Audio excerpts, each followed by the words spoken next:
Hello guys!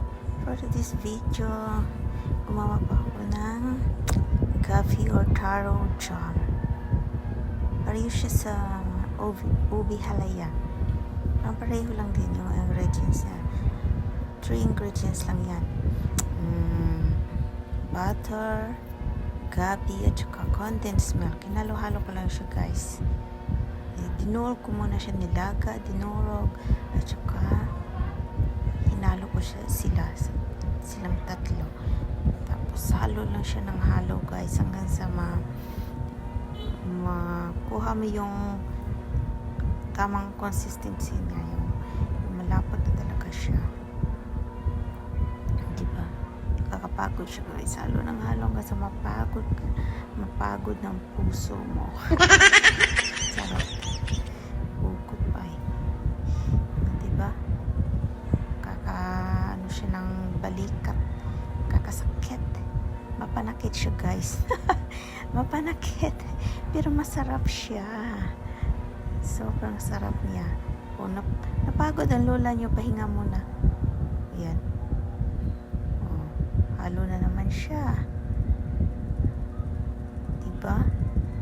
Dapat may kapalitan ka sa paghalo ng halo hanggang sa maubos ng iyong gas.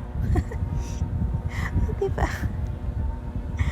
Ayan, naku, malapit na siyang maluto guys after 1 year. Charot, 1 year talaga. 1 hour lang guys, 1 hour na halo ng halo. Kailangan wala siyang buo-buo yung, kasi hindi siya na masyado nadurog. Yung mga buo-buo pang natira, hindi ko pa siya ginadgad.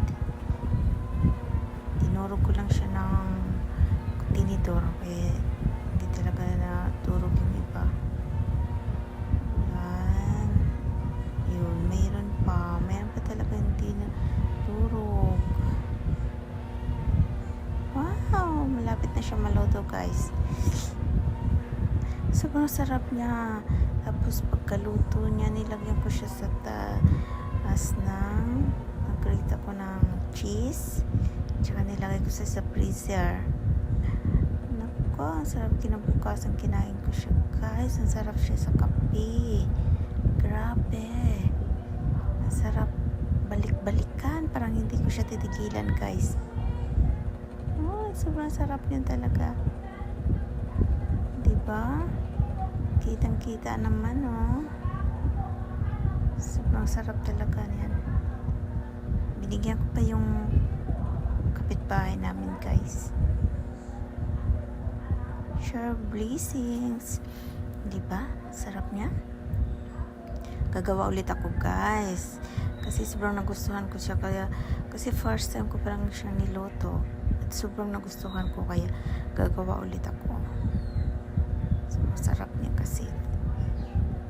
Wow, yummy, yummy. Thank you for watching guys.